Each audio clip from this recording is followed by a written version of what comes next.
Ayan na. Ay, kaya kahawak mo ng mic, parang alam mo. Ayan na nga. Alam mo talaga. Malakas. Okay. So, ayan. So, Barbie, ang first question para sa'yo is, ito, we often associate the beauty industry with the word perfection. Baka parang very beauty queen. wala namang dito time, okay, pressure. As Noreen Alfonso in the series, will you reinforce or challenge this idea of perfection? Una po sa lahat, pwede pong pabawas. Hindi po ako makanta. Parang yung hininga ko pa lang, parang Ayan. Una po sa lahat, gusto ko po munang batiin ang lahat po na nandito ngayon. Good afternoon po. I'm so happy and thankful that you are all here. Thank you all so much for making this day more memorable and more special. To answer your question, Ms. Nina Chan, perfection. Yes, perfection to execute my plan. ay, ganon. So, mas yung strategy yung perfection. Gusto ko yun, ha? Hindi namin na-expect yung sagot na yun. Yun na yun? Yun na yun. Period. Oo, kayo na daw mag-interpret. So, that is how Miss Barbie sees perfection. Perfection in executing your ideas, and your plans. O, Yes. diba? Okay, at dahil dyan, may follow-up question ka. Hindi ka pa tapos. Akala mo nag-period ka na. Okay, so you filmed some of the scenes ng Beauty Empire sa South Korea.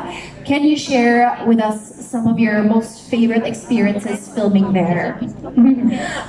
Ayun. Yung po, siguro yung second shoot namin doon. Nag-lunch break kami. Tapos meron na kami 45 minutes para kumain. Yes, Siyempre, naghanap ako ng samgyupsal. Oo, tapos nakalagay sa doon sa app, 10-minute walk. Ah, okay. Habang kasama ko si Kylie, Oo. habang naglalakad kami, parang walang kahit na bakanting lote lang siya Oh my talaga. May temple area na siya, O, ganyan. nakapag-sightseeing ka na. Pagdating namin dun sa area, abandoned na siya yan talaga. So, naging horror din talaga yung lunch break na yun. May stinger. Oo nga, diba? So, yan yung pinaka-memorable. Alam niyo kung bakit? Kasi doon kami talaga naging close si Kylie. Mas naging close. At doon ko masasabi, kalad-karan din talaga itong babaeng to. Kasi kahit hindi siya sure kung may makakainan talaga kami, sumasama siya talaga sa akin. Kaya maraming salamat talaga, Mariko. Ayan, siya po. Mic on for Kylie. Yes, mic check. Tama, yun din po yung stuff. Yun copy-paste. So, nakakain ba kayo?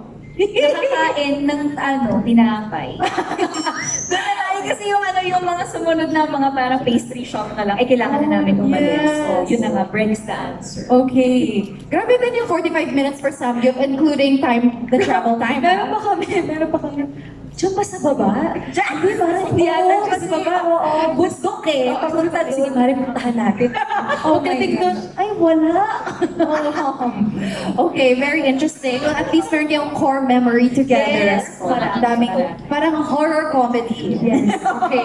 Sige, next naman. This is from Sir Ace Perez of Davao Media. This is for you, Kylie. Oh my gosh. So timely again na may mic ka na. Ayan. So na-mention ni Barbie sa isang interview niya na masaya siya na kasama ka niya. Alam mo ba yun? Sabi gano'n. Okay, confirm na masaya naman siya. Ikaw daw, masaya ka pa daw. No, but I guess the context is, kasi you guys are really friends, diba? So ano yung pakiramdam working with a close friend in this series? Actually, aaminin ko na po. Ayan. May gano'n. Pinag-plastic ko lang po. Talaga. Yun na yung iaano nilang clip. Oo. Talaga kay Tita Rose, yan yung Ayan na yun. Kilala na nila yung sinong magaling mag-edit ng ano. Siyempre, okay, seryoso na po. Yes. Siyempre, isang karangalan na makatrabaho talaga si Barbie. Sinasabi ko nga Okay. na Okay, sabihin mo sa kanya. isang karangalan. Alam mo, kailangan yung mga dito tayong dalawa.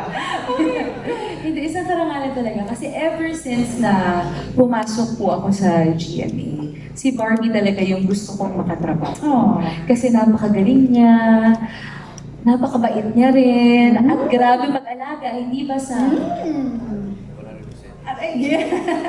Oo, sa set. Sa set. Mag-alaga sa set. May kurot off-cam. May kurot agad sa Barbie. May kurot sa akin.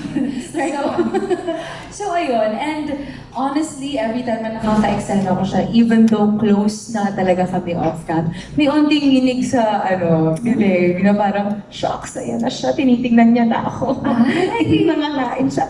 Ang dami. May ganon. Oo. Actually, here, para mas klaro, ito daw what are the advantages and disadvantages of working with such a close friend? May ganun ba? Wow, inuna niya yung disadvantages. Yeah, actually, siguro yung hindi siya disadvantage. Ay, galing sumagot. Walang disadvantage. Doon na tayo sa mga advantages. Yes. Alam niyo na yung isa't isa, pwede mabilis manghingi ng tulong, ramdam niyo yung energy ng isa't isa. Kung may nagukulang man, pupunuan ng isa. I love it. Para kayong may therapy session, ha? Oh, Yes. diba? I love that. At oo, may therapy sessions din kami. I'm sure, ang chikahan sa Pag walang- antayan ng taping, no? Hindi, pag walang signal, usually kasi sa set namin, wala talagang signal. So, open forum kami every single Open forum. Parang may live podcast sesh. Oh, I love that. Oh, I love that for you guys. Yung pinaka-disadvantage niya, yung hinataka niya sa samgyup na wala. Actually, hindi yun disadvantage. Hindi, masaya pa rin. Masaya. Oh, I love that. Ang galing talaga. Oh, guys. Iba ka talaga. Okay, ito naman. One more question for you, Kylene. Sa serye, ang karakter ni Rufa, hello Rufi, ang iyong mentor. So for sure, marami ka rin natutunan sa kanya while doing Beauty Empire. So what are some of these things na you've learned from Miss Rufa that that really stood out for you as an artist? As an artist or as a person? As an artist? Everything. Lahat na. Actually, mag-a-apply din naman siya sa, professionally and personally. Always choose yourself. Yun yung lagi sinasabi sa akin. Always Hindi lang choose. sa akin, pero sa amin dalawa ni Barbie, Miss Rufa. Nadadamay ako dito. So be selective, parang ganon. Yes. Oh no, always choose yourself. Yourself. Yes, always choose yourself. Always Ikaw choose. muna bago yung ibang Oh, I love that. Prioritize yourself. Self-love is the Yes. most beautiful thing. Every time you get lost, hanapin mo yung sarili. Oh, I love that. Sarap naman maging mentor ni Miss Rufa. Kasi si Miss Rufa, lagi siya pumapasok talaga sa tent namin. Aww. Magugulat na lang kami, Miss Rufa. So cute. I love that. Of course, and speaking of which, the next few questions are for you, Mr. Rufa Gutierrez. This is from Sir Eugene Assis of People's Journal. So he asks, after 21 years, you are returning to do a project with the GMA through Beauty Empire. How does it feel na muli ka nang nagbabalik sa Kapuso Network? Magandang hapon po sa inyong lahat, and I'm so happy to be back here in GMA after actually 21 or 22 years. Hello, Miss Annette, sa lahat ng mga bosses, hi. Well, I think I've come full circle because I started my career with GMA, so that's entertainment. I was only 14 years old. Oh my gosh! Yes, and now I'm not saying how old I am. Pero 21 or 22 years later, I'm back here for Beauty Empire. So it's such an honor that Miss Annette, GMA, and of course the News and Public Affairs got me to be a leading lady in this project, and of course Creation and View as well. Maraming salamat. It's such a joy to work with everyone on the set. Oh, I love that. Siyempre, iba talaga. Pag andyan ang presence ni Miss Rufa, di ba? Di ba? Kahit may ring light patay na siya na may ring light, ang ganda pa rin. Walang pores. Okay, so we have another question, follow-up question. So, for you, the beauty industry can often be perceived as glamorous and superficial. As a beauty queen yourself, and now that you're doing Beauty Empire, do you have any interesting insights to share about in the beauty industry? Well, I think more and more people are aware of taking care of themselves, their skin, and just beauty in general. Because of social media, lahat tayo gusto magpaganda. Yes. Pero hindi lang sa panlabas na anyo, dapat panloob din. Diba? Para sa akin yun ang pinakamaganda na beauty is power and beauty is whatever you want it to be. So it really depends on you. For me, I think it's really important that we give out kindness, Yes. generosity, and just be our authentic true self. Oh, I love that. Coming from one of the kindest people here in the industry, di ba ba? Di ba? Thank you so much for those answers, Rufa. And now we're moving on to another question. This time naman, galing kay Miss Eka Abaya of GMA International. This time, para naman kay Derek. Yes. Ipasa ang mikropono. Okay, so Derek, ito ang question for you. Yes, pero naman natin si Derek. So Derek, paano ninyo nabalanse yung storytelling ng Beauty Empire para magustuhan ng both online viewers and also yung TV audiences natin sa GMA? Good afternoon sa lahat. Ang hirap ng question. Oh, di ba? Kung beauty contestant, I guess napaka-universal nung kwento para sa akin. Para mabalanse both view and GMA viewers, I think yung puso. Yes. Lagi naman na lahat tayo ay babalik at babalik sa pamilya natin. So yun yung lagi kong ginagawa sa mga show ko. Lagi pamilya, pangarap, pag-ibig. So I guess viewers ng View or viewers ng GMA, both makaka-relate basta puso ang pairalin. Tama. I love that. Thank you very much. Parang hindi naman nahirapan. May answer agad. And we can't wait to see more of your storytelling and vision come to life in the next few episodes. Okay, next naman, this is from Miss Hannah Mallorca of Inquirer.net para sa ating K-pop star. Hello! 안녕하세요. parang si Miss Garlic lang. Pankap, manasa pankap samila. Pero nakakaintindi naman siya no, ng konting, or not so much, more English, right? Okay, so of course, this is your question, Choi Bo Min. So this is your very first ever Filipino-produced project. Congratulations. So how do you feel about being given this wonderful opportunity by GMA and View? The first I thought when I heard this project, it's very good experience to me, and it's very meaningful because I'm an actor right now. So I heard that the actors and actresses are very impressed, and I hope to realize it here. So it's very meaningful project to the first time filming in the Philippines. So I'm very thankful right now. Yeah, thank you so much. And how was the experience like working with Filipino artists and our crew members also, the entire team basically? How was the experience like working with all of them? I felt that all of my direct also actor and actress, all they're so kind because I can speak English very well and also Tagalog too.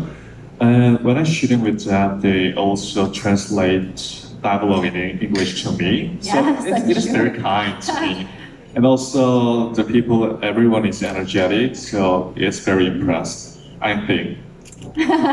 Okay, I love it. Okay, thank you very much. So much, thank Do you. you remember any Tagalog word or? Ayun na, bulungan mo na sa. Do you remember? Mahal ko kayo. Mahal ko kayo. Ay, I love that. Thank you very much. Thank you. And I hope you continue enjoying your stay here, and we look forward to seeing more from you here in the Philippines. Thank you very Thank you so much. much. Kamsahamnida. Okay, a big hand once again. We have a few more questions to ask. Ito naman, mula kay Sir Bobby Requintina of Manila Bulletin for Sid Lucero. Ayan, pakipasa to Sid Lucero. So Sid, hi! Oh, wow, it's a magic trick. Gano'ng katagal na yan dyan sa ilalim ng hita mo? Okay, so Sid, Parang warm na warm pa yung mic, no? So, paano mo binigyang buhay ang pagiging isang influential husband sa isang prominent family? Ano ang mga inspirations mo para sa role na ito? I think my character is kind of different. He likes to get things together but stand behind, and he usually has fronts. And in this case, all of the ladies, the beautiful ladies, are his front for his businesses. And I just anchor on that. The fact that those two guys behind Dana White's in front. That's them. The one behind. Yeah. Okay, so that's very interesting to hear your POV on that, diba? Ito naman, meron kang follow-up question. Napakarami mo nang nagawang projects na talaga namang tinangkilik ng viewers. So what makes your character here in Beauty Empire stand out from any other role that you've played before?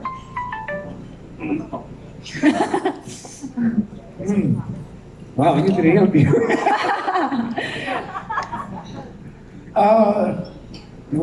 What did you say? How does it differ from the other roles na you played before? Parang meron bang difference? Para sa'yo, what's the main parang differentiator? This is the first time I'm playing a character who has. How do I say this without spoiling anything? Like, I'm usually playing someone who's taking orders, and this is the first time I'm So calling parang, the shots. parang mas alpha pa. Or maybe just in a higher position. I wouldn't Higher say alpha. position. Yeah. Okay. Ooh. Yeah. Looking Try to forward to explain that. complex character. Panoorin nyo na lang kasi guys. Ito naman ha? Okay, well, we love complex characters, no? Seeing the different layers and how you guys as actors get to execute that in your craft. So, thank you very much. Sige guys, a big hand for Sid over here. And you may now pass the mic to Chai. Okay, so this question is from Sir Richard Paglikaban of Lionheart TV. So Chai, as an executive assistant in the series, as an EA, o diba? What advice would you give to someone whose boss isn't exactly the easiest person to work for? Parang, Essay, oh, diba? 1,000 words, font size 12, Arial, 2 pages. Oh, pili ko magiging meme to eh. Let's be What careful. advice do I have?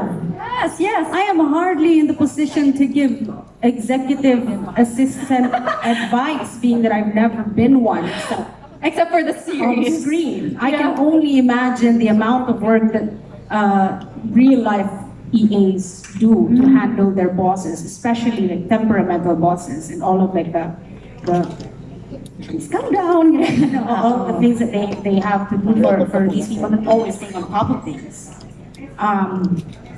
But advice? I have no wellspring of advice today. Bistro. Kapit, prayers. Yeah. And Mag-alay ka ng know your- itlog. Mag-alay ng itlog kung sa yan. I guess no, it's about weighing lang kung worth it pa ba, di ba? Or pray over na lang ba to? So, kapit, that is the answer. Kaya They niyo have yan. more advice for me. The real life EAs have more advice for me than I have for them. Well, your character here in the series, she's very pasensyosa ba? Talagang, would you say she's like the dream E EA? Essay, 1,000 words. Complex character din siya. You know? It's kind of, the interesting thing about this show is that when people ask us about our characters, we have a kind of a difficult time answering because how do you say this without spoilers? Yes. That kind of thing. So just watch it. Yes, I We're love on video that. right now. Thank you so much, Chai. Thank you for that. We can't wait to learn more about your character sa Beauty Empire. And ngayon naman, ipasa ang mic kay Sam Concepcion. Okay, so Sam, this one is from Miss Iza Iglesias of the Manila Times. Tell us more about your character, si Migoy. Nakasulat na rin dito. Without spoiling anything, if you can, mamahalin ba siya or kaiinisan ng viewers? Wow, interesting. First, good afternoon, everyone. Thank you Yes. for coming. Really happy to see you all. Very happy to be here. Si Migoy, nakita niyo yung intro niya kanina. Isa siyang police, right? So, meron siyang, he has very strong motivations for justice and to protect the people that he loves. Siya yung type na kababata mo, you know, since childhood. In this case, matagal ng kaibigan ni Noreen na syempre secretly in love with her also. Medyo torpe, hindi niya kayang i-reveal sa kanya. So, yun, merong killing factor happening there. But ultimately, I think, from my perspective, I think he's a very charming character na always looking out for Noreen and always looking to ground her. Diba? Meron mataas yung aspirations ni Noreen, and I think he's always there to ground her, to remind her where she comes from and why she does this for the people that she loves. So, Oh, I love that. Wow. I think just by answering that, alam naman natin, parang very, ano naman siya. Parang feeling ko, mamahalin naman natin tong character na to. Ah? sana naman. Yes, sana naman. Okay. So, eto, may follow-up question from Ms. Giza also. So, nasilayan na ng fans mo ang growth mo sa industry, di ba? From joining theater, di ba? O, di ba? Theater. Nag-high school musical kami ni Janina.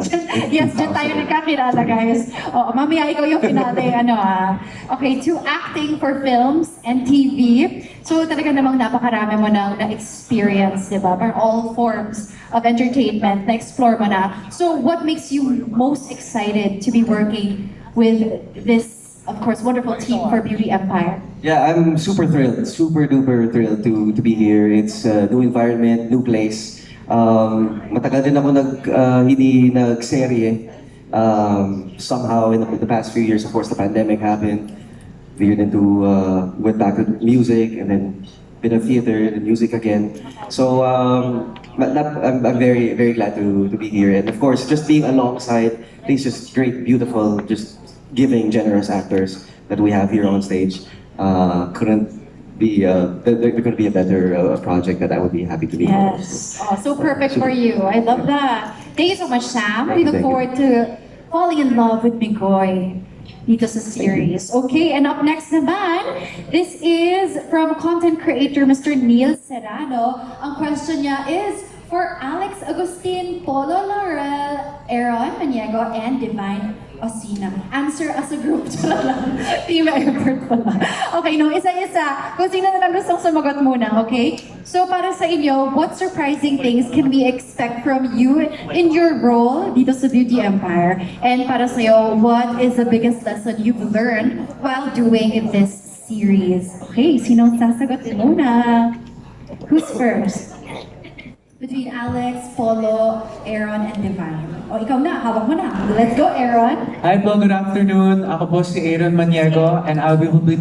Wait lang, nag-play ba ako? I will be playing the role of Sylvester in Beauty Empire. So Sylvester is the executive assistant of Miss Shari Kailin. Ooh. And ang maaasahan niyo po sa kanya is that he is the reliable one. And meron siyang pagkakaning din. So may mga iba't ibang sekreto din siya na marireveal din kapag papanoorin po ninyo ang Beauty Empire. And I just want to say na sobrang blessing po to sa akin kasi if you guys know, content creator po ako. And this is my first time in mainstream TV as an Yes. actor. Oh, I love that. Pero even before all of that, pangarap ko talaga ito nung bata. Oo. With that personality, parang perfect. Okay, so dito ka na. Yeah. Kaya sobrang nagpapasalamat talaga ako sa GMA View and Creation, and especially for sila Direk and my co-actors kasi sobrang bait nila sa akin kasi newbie actor lang ako and I'm learning the ropes every day and they're all there to guide me and to help me. Kaya without them, as in wala talaga to. Oh, I love that. Congratulations. First of many. We look forward to more from you, Aaron. Thank you so much. And sino na ang next? Hi! Ayan, okay. Hello po, ako po si Divine Osina. I will be playing the friend of Barbie. I'm playing the character Jana. Ang unang tanong ay...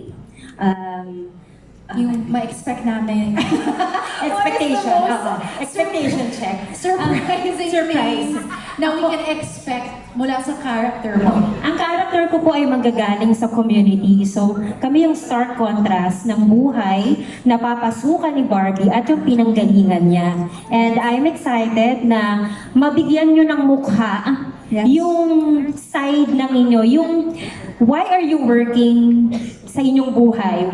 Who are you fighting for?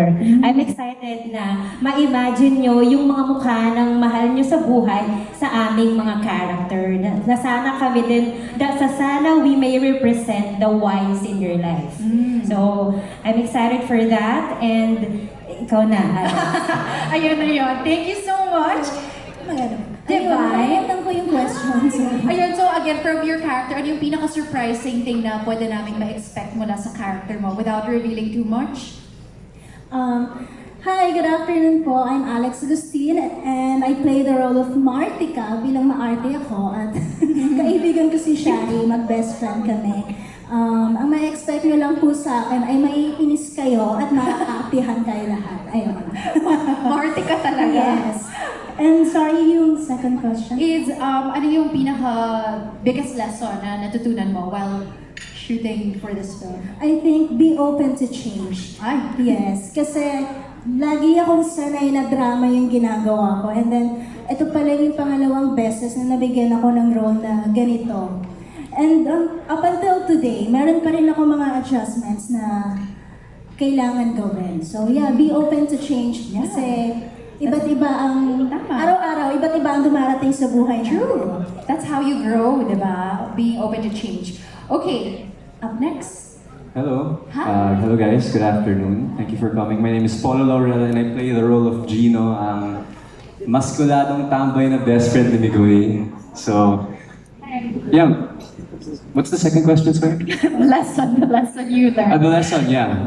The lesson I learned is just show up, show up for yourself, show up for the people you work with. Kasi nung first few days, actually, I was a little bit overwhelmed because I'm working with such big stars and na-realize ko, I just have to show up for myself, show up for everyone, and yeah, that's it.